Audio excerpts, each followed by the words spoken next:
అందరికీ నమస్కారం అండి. తెలుగు కథల సంపుటికి స్వాగతం. నా పేరు శ్వేత. ఈరోజు మనం చెప్పుకోబోయే కథ ఉమా మహేష్ ఆచార్ల గారు రచించిన వ్యక్తావ్యక్తం అనే కథను విందామండి. కథలోనికి వెళ్లే ముందు మన ఛానల్ని మొదటిసారిగా చూస్తున్న వారైతే సబ్స్క్రైబ్ చేసుకోవడం మర్చిపోకండి. కథను పూర్తిగా విన్న తర్వాత లైక్ చేయడం, షేర్ చేయడం అస్సలు మర్చిపోవద్దండి. ఇంకెందుకండి ఆలస్యం, కథలోనికి వెళ్ళిపోదాం. పోయిన అత్తగారి కోసం ఏడ్చే కోడలి ఏడుపులా వర్షం ఆగి ఆగి కురుస్తోంది. ఆనందు 11 అవుతోంది. రేపు పరీక్ష హాల్లో నిద్రొస్తే కష్టం. తెల్లవారుజామున లేప్తానులే, ఇక పడుకో అని హరికెన్ లాంతర్ ఒత్తి తగ్గించి కింద చాప మీద బొంతపరుచుకుంది లక్ష్మి. ఆనంద్ పుస్తకం పక్కన పెట్టేసి అమ్మ పక్కనే ఉన్న మడత మంచం మీద వాలిపోయాడు. ఇంత కష్టపడి చదువుతున్నావు నాన్న, పెద్దయ్యాక ఏమవుతావురా అంటూ అడిగింది చూరులో నుంచి ఆకాశం వైపు చూస్తూ. అలా ఆవిడ చూస్తూ ఉన్నప్పుడు ఆకాశం అప్పడాల్లా, వెండి మేఘాలు ఒత్తుల్లా కనిపిస్తే అది ఆమెలోని భావుకథ రాహిత్యం కాదు. బతుకు తెరువు కోసం రోజు 12 గంటలు అవే చేయటం వల్ల ఏది చూసినా వద్దన్నా గుర్తొచ్చే అధిక పని ప్రభావం. ఏమవుతానో చెప్పలేను, కానీ ఏం చెయ్యాలి అనుకుంటున్నానో చెప్పగలను అమ్మా అన్నాడు. ఏంటో అది అంటూ ఉత్సాహంగా కొడుకు వైపు తిరిగి అడిగింది లక్ష్మి. నీ పుట్టినరోజు గ్రాండ్గా చెయ్యాలమ్మా. ప్రైస్ ట్యాగ్ చూడకుండా నీకు నచ్చిన చీర కొనిపెట్టాలి. ఒక్కసారైనా నిన్ను విమానం ఎక్కించాలి అన్నాడు కొడుకు. ఆ మాటలు వింటుంటే వాడు 3 నెలల పసిగుడ్డుగా ఉన్నప్పుడు యాక్సిడెంట్లో పోయిన భర్త గుర్తొచ్చాడావిడకు. అతను కూడా ఇంతే ప్రేమగా మాట్లాడేవాడు. వర్షించే కళ్ళు కొడుకు పరీక్షలకు అడ్డం కాకూడదని అటువైపు తిరిగి పడుకుంది లక్ష్మి. ఆ క్షణం వాళ్ళిద్దరికీ తెలియదు, ఒకసారి కొడుకు పెళ్ళయ్యాక ఇలాంటి చిన్న చిన్న విషయాలపై కూడా నిర్ణయాధికారం థర్డ్ పార్టీ చేతుల్లోనే ఉంటుందని. కొన్ని సంవత్సరాల తర్వాత, నాన్న బంగారం, నువ్వు పంపించిన కుర్తీ చాలా బాగుందిరా, అందింది ఇప్పుడే. నా సైజు, నాకు ఇష్టమైన కలరు నీకెలా తెలిసాయి నాన్న? ఇక్కడ ఉన్నారు కొంతమంది, ఎందుకు అన్నీ చేయించుకుంటారు కానీ కనీసం హ్యాపీ బర్త్డే అని కూడా చెప్పడానికి నోరు రావట్లేదు. టైంకి తిను నాన్న. పొడులు పచ్చళ్ళు ఏవైనా కావాలంటే చెప్పు, కొరియర్ చేస్తాను. ఓకే బంగారం, ఉంటాను, జాగ్రత్త అంటూ తన పుట్టినరోజుకి కొడుకు పంపించిన కుర్తీ చూసుకొని మురిసిపోతూ గాల్లో తేలిపోతుంది కస్తూరి. బాల్కనీలో పేపర్ చదువుతున్న ఆనందరావు నిర్లిప్తంగా నవ్వుకున్నాడు. బావా, ఇడ్లీకి చట్నీ మ్యాండేటరీ, అదే చట్నీ ఉప్మాకి ఆప్షనల్. అలాగే కొడుక్కి తల్లి రెస్పాన్సిబిలిటీ అయితే కోడలికి ఆబ్లిగేటరీ. ఇది ప్రతి ఇంట్లోనూ ఉండేదే.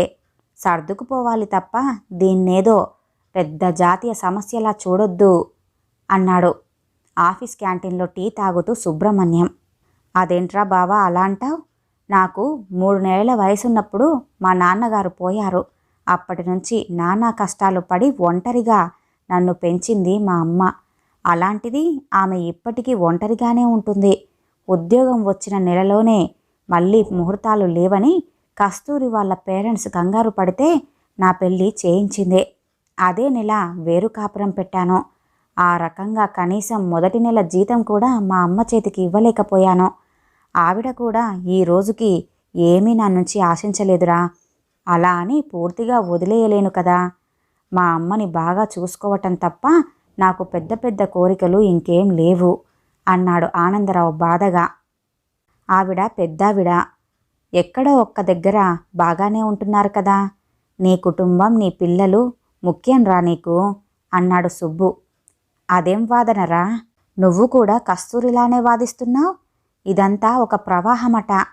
మన పేరెంట్స్ మన కోసం కష్టపడితే మనం మన పిల్లల కోసం కష్టపడాలి తప్ప మళ్ళీ వెనక్కి చూడకూడదు అంటుంది కస్తూరి. మొక్కలకి నీరు అవసరం కానీ చెట్టుకి అవసరం లేదట.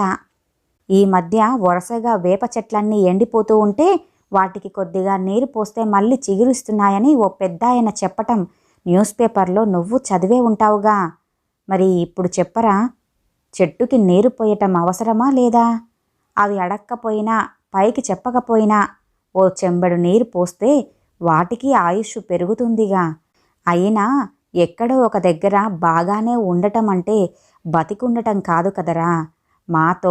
మాలో ఒక వ్యక్తిగా ఉండాలిగా. ఈ వయసులో ఆమె ఒంటరిగా ఊళ్ళో ఉండటం ఒక్కగానొక్క కొడుకునైన నాకు ఎంతో గిల్టీగా ఉంటుంది. నీకు విషయం తెలుసా? ఓ రకంగా ఇది నాకు జాతీయ సమస్య లాంటిదే అన్నాడు ఆనంద్ కొంచెం ఆవేశంగా. అదేలారా అన్నాడు సుబ్బు.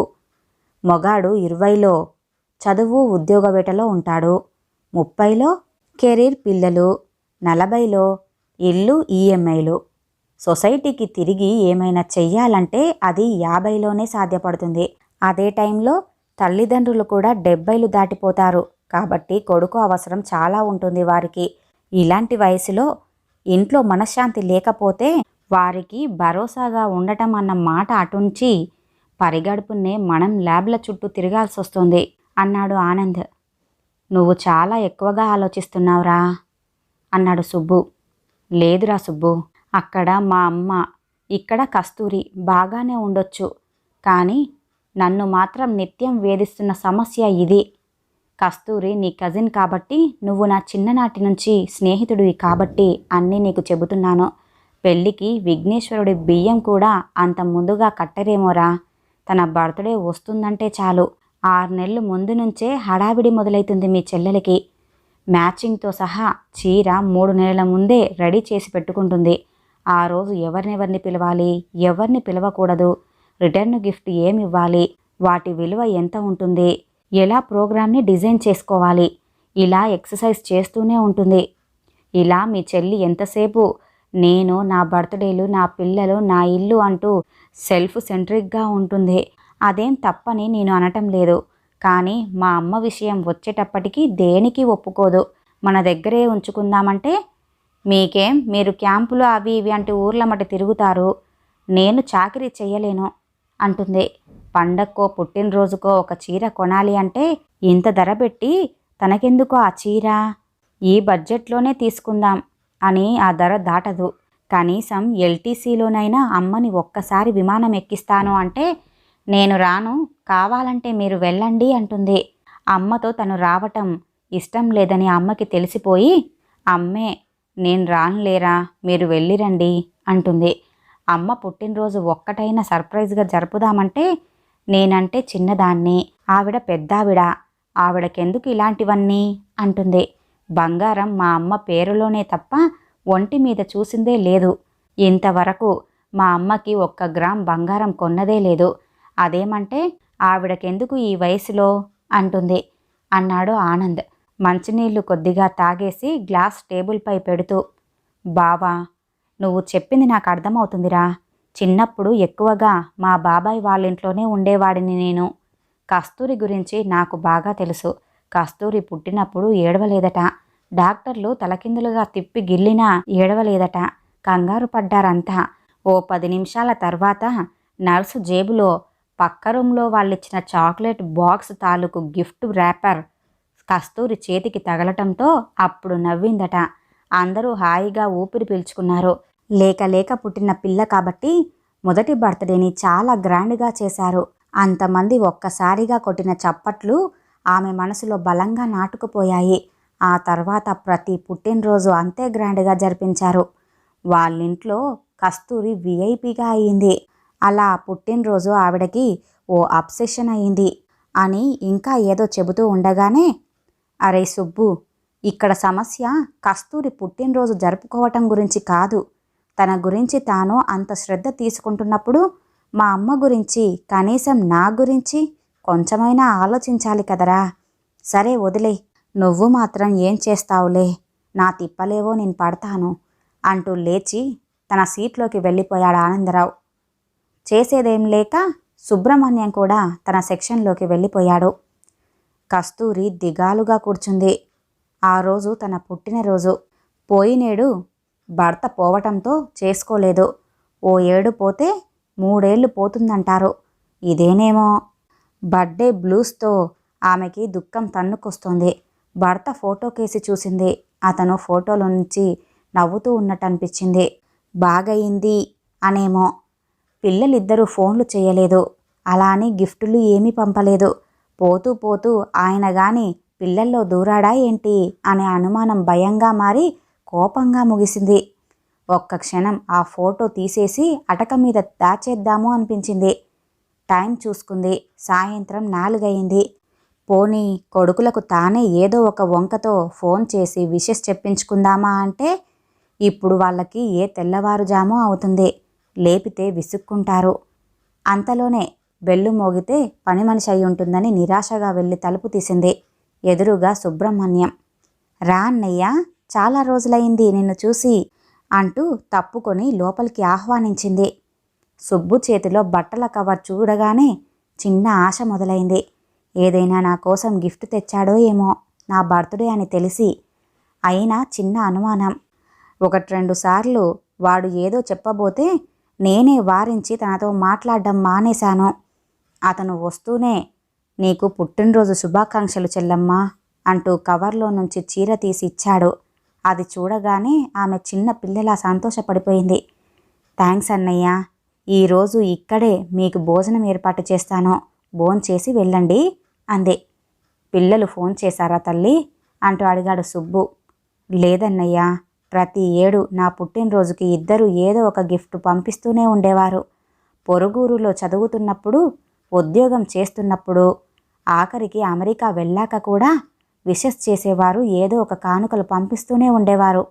ఇదిగో మీ బావగారు పోయి పిల్లల మీద వాలాడో ఏంటో, వాళ్ళు కూడా తండ్రిలాగానే నన్ను పట్టించుకోవటం మానేశారన్నయ్య అంది కళ్ళు తుడుచుకుంటూ. ఆ మాటలు విన్న సుబ్బుకి కోపం వచ్చింది. బావ పోయాక వాళ్ళ మీద వాలటం కాదమ్మా, ఉన్నప్పుడే వాలాడు. ఇప్పుడు వాలటానికి లేకుండా పోయాడు అంతే అన్నాడు సుబ్బు. అర్థం కానట్టుగా చూసింది కస్తూరి. నీ కొడుకులిద్దరూ ప్రతి ఏటా క్రమం తప్పకుండా నీకు బర్త్డే విషెస్ చెప్పటం, గిఫ్టులు అవి పంపించడం వెనుక మీ ఆయన కష్టం నీకు తెలియకపోవచ్చు, నాకు తెలుసమ్మా అన్నాడతను బాధగా. అంటే అంటూ అనుమానంగా అడిగింది కస్తూరి. వాడే గిఫ్టులు కొని మీ పిల్లలకి పంపించి నీకివ్వమని చెప్పేవాడు. వాళ్ళ హడావిడిలో వాళ్ళుండి ఒక్కోసారి విసుక్కునేవాళ్ళు కూడా నీ కొడుకులు. ఏంటి డాడీ ఇదంతా, నువ్వే ఇవ్వచ్చుగా డైరెక్ట్గా అనేవాళ్ళు కూడా. దానికి వాడు, నేనిస్తే అది బాధ్యతరా, మీరిస్తే అది ప్రేమ అవుతుంది. మీ అమ్మకి నేనివ్వటం కంటే మీరిస్తేనే ఆవిడకి ఎక్కువ సంతోషం వస్తుంది అనేవాడమ్మా నీ భర్త. వాడు ఇదంతా చేసింది నువ్వు మారాలని కాదు, నువ్వు బుద్ధి తెచ్చుకుంటావని కాదు. ఓ తల్లికి జరిగిన లోటు మరో తల్లికి జరగకూడదు అని. నీ కొడుకులు వ్యక్తపరిచిందంతా ప్రేమ కాదు. అలా అని వాడు వ్యక్తపరచనంత మాత్రాన ప్రేమ లేదు అని కాదు. అనారోగ్యంలో కూడా పిల్లలతో మీ అమ్మ ఒట్టి బోలా మనిషిరా, జాగ్రత్తగా చూసుకోండి అని చెప్పేవాడు. తను పోతే పిల్లలు పట్టించుకోరో ఏమోనని ప్రతి ఏడు నీ పుట్టినరోజుకి గిఫ్ట్ అందించమని నాకు పురమాయించాడు. నువ్వు మాత్రం ఎప్పుడూ కూడా వాడి గురించి ఆలోచించనే లేదు. వాడు కూడా నీకోసమే బతకాలి అన్నట్టుగా ఉండేదానివి. నీది స్వార్థం. నువ్వే గొప్ప, అందరూ నిన్నే గుర్తించాలి, నిన్నే పొగడాలి. దీన్ని సైకాలజీలో ఏమంటారో తెలుసా? Narcissistic personality disaster. ఇదొక సమస్య. దీనివల్ల ఇతరులు బాధపడతారు అన్న విషయం కూడా నీకు తెలీదు. చెప్పడానికి ట్రై చేసినా నువ్వు వినవు. దీనివల్ల నువ్వు అదనంగా సాధించిందేమిటో చెప్పు.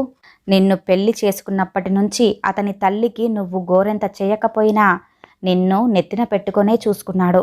నీకు మాత్రం ఎప్పుడూ సౌమ్యంగా ఉండే వాడన్నా, కొడుకుని ఇబ్బంది పెట్టకూడదు అని నోరెత్తని మీ అత్తగారన్నా ఎప్పుడూ లోకువే. ఇవేమీ నీకు చెప్పకూడదు అన్నాడు వాడు. కానీ ఇప్పుడు కూడా నువ్వు వాడి మీద నిందలు వేస్తుంటే ఉండబట్టలేక చెప్పానమ్మా. ఉంటాను తల్లి అంటూ భోజనానికి ఉండమన్నా వినకుండా టీ మాత్రమే తాగేసి వెళ్ళిపోయాడు సుబ్బు. అతను వెళ్ళిపోయాక కస్తూరి సోఫాలో కూలబడి భర్త ఫోటో కేసి చూసింది. ఆనందరావు ఇప్పుడు కూడా నవ్వుతూనే ఉన్నాడు. అతని నవ్వు తెల్లగా ఉంది. అయితే అది పౌర్ణమి చంద్రుడు వెదజల్లిన వెన్నెలలా లేదు. నిలువెత్తు దుఃఖాన్ని పూడ్చిపెట్టిన పాలరాతి ఫలకంలా ఉంది. బతికున్నప్పుడు చాలాసార్లు లోపల ఏడ్చే ఉంటాడతను. అతని తల్లికి చీర కొనాలి అంటే తను గీసి గీసి డబ్బులు ఇచ్చినప్పుడు ఏడ్చే ఉంటాడు. 4 రోజులు ఉందామని కొడుకింటికి వచ్చిన అత్తగారు తనకు ఉదయాన్నే ఎదురుపడినందుకు తను విసుక్కొని చిరాకు పడితే తన భర్త తన వెనకే ఉండి కూడా ఏమీ అనలేక అతను ఏడ్చే ఉంటాడు లోపల. తల్లికి జత గాజులు కోనిస్తాను అంటే ఎక్కడ ఆవిడ తదనంతరం దగ్గర చుట్టాల్లో ఆడపిల్లలకి ఇచ్చేస్తారో ఏమోనని తను పేచీ పెట్టి మరీ ఆపినప్పుడు కూడా అతను ఏడ్చే ఉంటాడు. మొక్కజొన్న పొత్తును కుంపట్లో కాల్చినట్టుగా అతని మనస్సును ఎప్పుడు కాల్చుకు తింటుంటే ఏమీ చెయ్యలేక నిస్సహాయంగా ఏడ్చే ఉంటాడు. కస్తూరికి గుండెల్లో నుంచి దుఃఖం తన్నుకొచ్చింది. పొగిలి పొగిలి ఏడ్చింది. మనసులోని చీకటిని ఆశాంతం కడిగేసేలా ఏడ్చింది. ఏడ్చి ఏడ్చి ఓ నిర్ణయానికి వచ్చాక ఆ రాత్రి ఆమె ప్రశాంతంగా పడుకుంది. గత కొద్ది రోజులుగా పోస్తున్న నీరు పుణ్యమా అని ఇంటి ముందు ఎండిపోయిన వేప చెట్టు మళ్ళీ చిగుర్లు పెట్టింది. ఎందుకమ్మా నాకు ఈ వయసులో ఈ పుట్టినరోజు హడావిడి, ఇంతింత ఖర్చు పెట్టి చీరలు, పైగా విమానంలో కాశీ ప్రయాణం అంటున్నావు, ఎందుకివన్నీ, ఇంత ఖర్చు దేనికిప్పుడు అంటూ మొహమాటంగా అడిగింది అత్తగారు లక్ష్మి.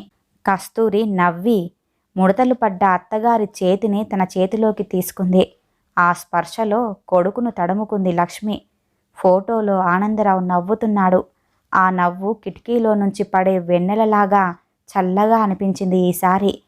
ఈ కథ ఇంతటితో సమాప్తమండి. ఈ కథ కనుక మీకు నచ్చినట్లయితే లైక్ చేయండి, షేర్ చేయండి, అలాగే సబ్స్క్రైబ్ చేసుకుని మన ఛానల్ని ఎంకరేజ్ చేయండి. మీ యొక్క విలువైన అభిప్రాయాన్ని కూడా కామెంట్ రూపంలో తెలియజేయండి. ఇంత మంచి కథను మనకు అందజేసిన ఉమా మహేష్ ఆచార్ల గారికి ధన్యవాదాలు తెలియజేసుకుంటున్నానండి. మరొక మంచి కథతో మళ్ళీ కలుద్దామండి. నమస్కారం.